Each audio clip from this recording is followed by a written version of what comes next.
Today we're going to talk about volume of prisms. So a prism is a three-dimensional shape, and it has two bases that are polygons that are equivalent, and those two bases are connected by rectangles. And the bases can be a variety of polygons. They can be regular polygons, where the sides are the same length, or they could even be irregular shapes. And the bases are labeled with a capital B, so you can see that the base is always one of the two identical polygons that are connected by rectangles. The h is representing the height of the prism, which is the distance between the two bases, or how long the rectangle is that is connecting them. When we have a rectangular prism, we have a bit more flexibility with which side we consider the base, because all of the faces are going to be rectangles.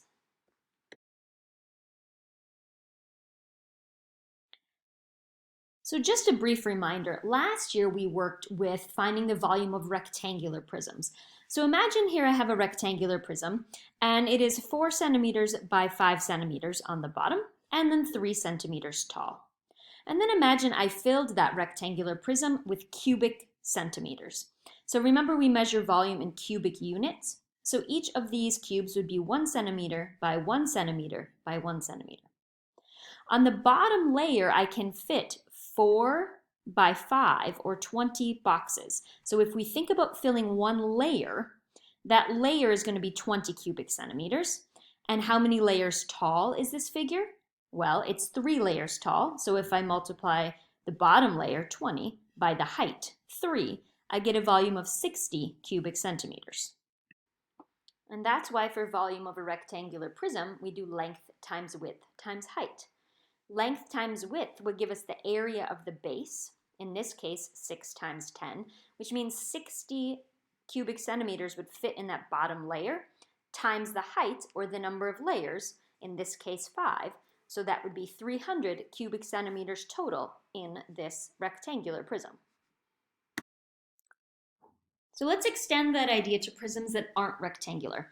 So here we have a triangular prism, and if we know that the base of the triangular prism, the triangle, has an area of 20 square centimeters, that means that if I were to pack it with cubes, I would be able to fit 20 complete cubes on the bottom layer. I can also see that the height of the prism is 5, which means that I could fit 5 layers. So the volume of this would be 100 cubic centimeters. In this example, we have a prism that has a quadrilateral for the base. If we could calculate that the area of the base was 25 square centimeters, that means we could fit 25 cubes on the first layer times 4, because it's 4 centimeters or 4 layers tall. So this prism would also have a volume of 100 cubic centimeters. So in general, if we have a prism, we can find the volume by multiplying B, the area of the base, times the height of the prism.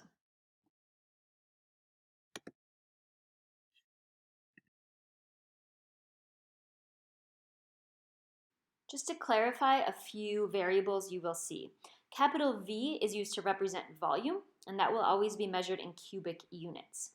The small b will still represent the base of a triangle, and that's just measured in units. Capital B in this situation is always used to represent the base, and in many cases the area of the base of a prism, and you'll know its area if it has a unit that is squared. And then height, small h, could be used to represent the height of the triangle or maybe the height of the prism, but will always be measured in units. All right, so let's look at an example. So here we have a triangular prism. So I know that the base of this prism is going to be a triangle. So even though it's not on the bottom, the two triangles are the bases. So the first step is going to be to find the area of that base. So if I isolate the base, I have this triangle.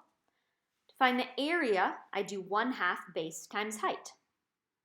In this case, the base is 5.5, the height is 2. And when I do the math, I get 5.5 square inches. Then to find the volume, I need to do the area of that base times the height. The height of this prism was 4. So then I do 5.5 times 4, and the final answer is 22 cubic inches of volume. Now, sometimes you'll be given a question like this and asked to find the volume. Now, we can see here that we're given two measurements. One is capital B, area of the base, so that would be the area of that pentagon, is 43 square millimeters. And then we're also given the height of the prism, which is 15. So in this case, all I would need to do is multiply the given area of the base times the height, 15. And the answer would be 645 cubic millimeters.